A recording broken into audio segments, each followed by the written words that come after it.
My name is Josh. I go by Figure. I make heavy bass music, drum and bass, dubstep. And DJs are not jukeboxes.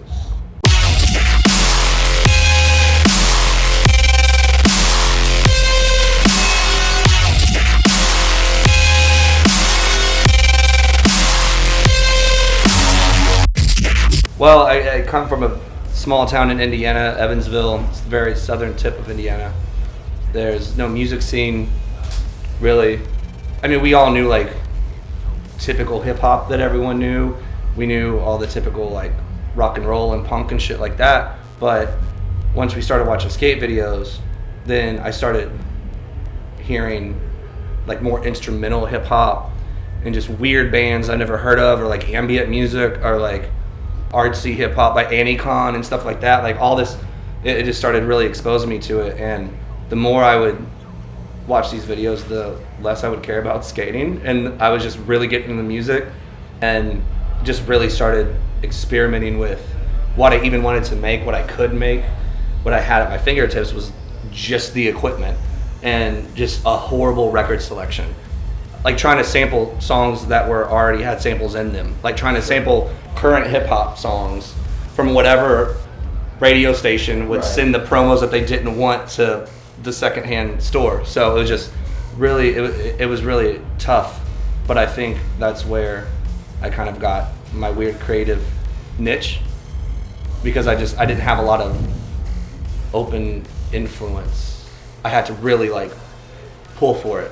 Just had the skate videos. I had no friends. There's no tutorials. You were isolated. I found a Scribble Jam, one of the first Scribble Jams. I found one of the first like VHSs or something, and just like wore out those routines. Like I always skipped over the MC battles and everything else. I just wanted to like just see that.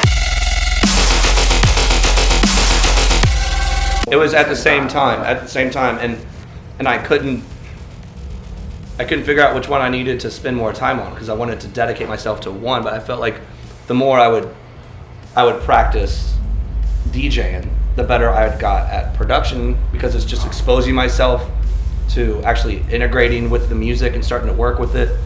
The more I started learning how to scratch, the more I felt like that was the middle, because I was like, I'm using this.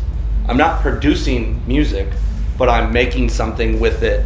I'm in the middle, and then it basically just started getting more gear and more records, and just really opening up my mind to everything else. And around that time, that's when like all this skate videos started going on DVD, and things were bigger, and LimeWire, and I could find like mixtapes and stuff like that, and just started I had no goal.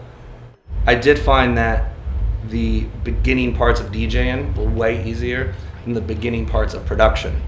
So I really leaned towards DJing, and then this little rave culture started happening in Evansville and around like in Louisville, Kentucky, and they always wanted an opener that didn't play rave music. So I was always playing hip hop or mixing it in with, a Johnny Cash record or just some random metal like interlude that had someone getting murdered on it, and then I would scratch that into the next thing, and then like all of a sudden people started producing in Evansville. They started making electronic music in Evansville.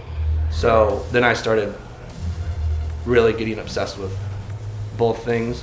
But then I started learning how to make hip hop, because then it was Fruit Loops, and there was Acid. I think it was like Acid 3.0 and stuff like that. So then I started really learning how to produce. So then I stopped caring about DJing for a while. Serato came out, but there was the Final Scratch, the early one, the Dome. When I got that, and I realized I could make synth noises and start like operating on just this garbage laptop. But yeah, then everything started to come in, and then the technology is advancing, so I can make crazier noises. But the better I got at sound design, the more synths I got, the more VSTs really became a thing. Like it sounded like drum and bass and stuff like that, but I wasn't trying to. It was hip hop oriented drums and everything, but it was just this all these bass lines and stuff. So one day I just was like, I'm gonna try to make like drum and bass, and then just, that was it. I was just obsessed with it.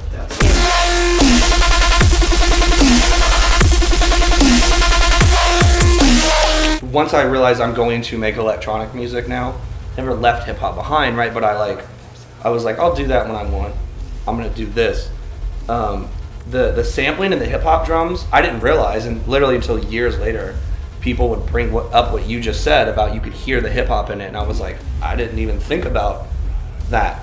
Like, instead of having like a typical drum beat, there was a little swingy boom bap shit to it, and then I didn't realize I was doing that. It just kind of came over naturally.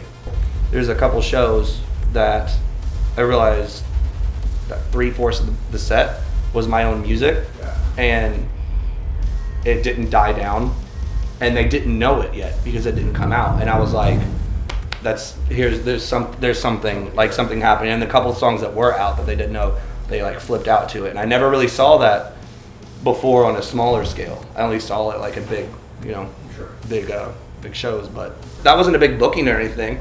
I'm not really even looking at the time I knew it was happening to be like a money scenario or anything like that. And this is before SoundCloud and stuff like that. So it was literally just seeing that people kept moving to my music without even knowing that it was mine.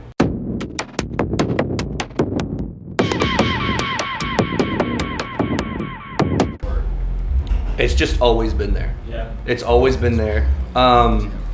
My dad like ran haunted houses all while growing up, and he was a DJ. That's why my mom liked him. Wow. Weirdest thing is, I had never met him, and I had no idea. So like, then finally my mom was like, "You do realize your dad, like, still at that point he was still running the haunted houses I was going to."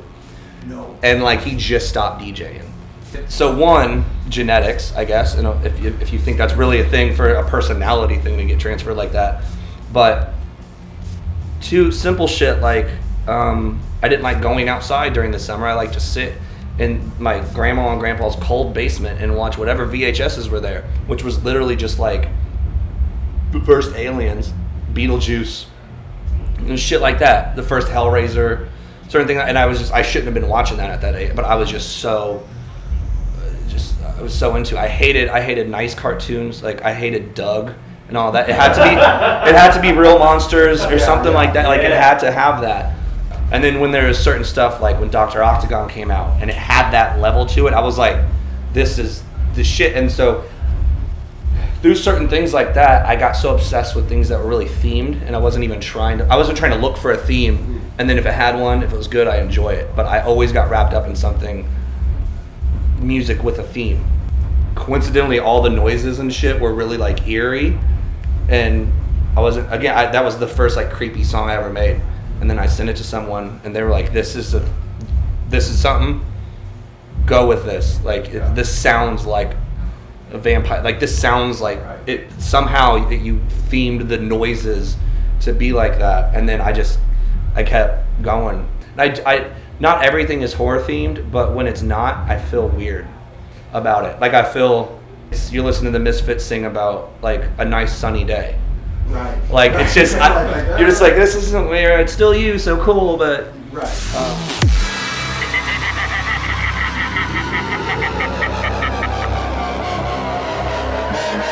It depends the type of DJ and what their whole logic is, and the base of getting into DJing. So like some DJs are like, I cannot wait to go to this bottle service club and play whatever the hottest shit is because I want these people to love me. Or there's people with a vision, like you're a teacher, and you're like, I'm gonna show you exactly what I think you should hear. And there's a reason that you're not a DJ. You paid to get in here. Listen to, this is my vision, so, and that's why I also started leaning towards production, because I didn't want all of my vision to be based on all these other people's vision. I wanted to like perfectly just mix them together and be like, yeah, this Dr. Dre song is dope, but listen how well it goes with my new track. When it like, just different shit like that. But hopefully a lot of DJs realize that they don't have to be jukeboxes, and I think more than enough are not. But when it comes to a lot of EDM stuff, if you're not a producer and you're trying to come up just DJing, you're definitely a jukebox, because you're playing exactly what you think is going to make the crowd go off the most. You're not playing exactly what you think is the freshest shit. If it's weird, you're probably not going to play it. You're probably going to play the Skrillex remix that everyone knows, instead of something like, nothing wrong with that. Like, that's my dog, but it's just like, yeah. So I think some DJs are definitely jukeboxes, but there's no reason that any of us need to be. We are always on the pedestal. We are the teachers, and they just have to deal with it or like leave class, you know.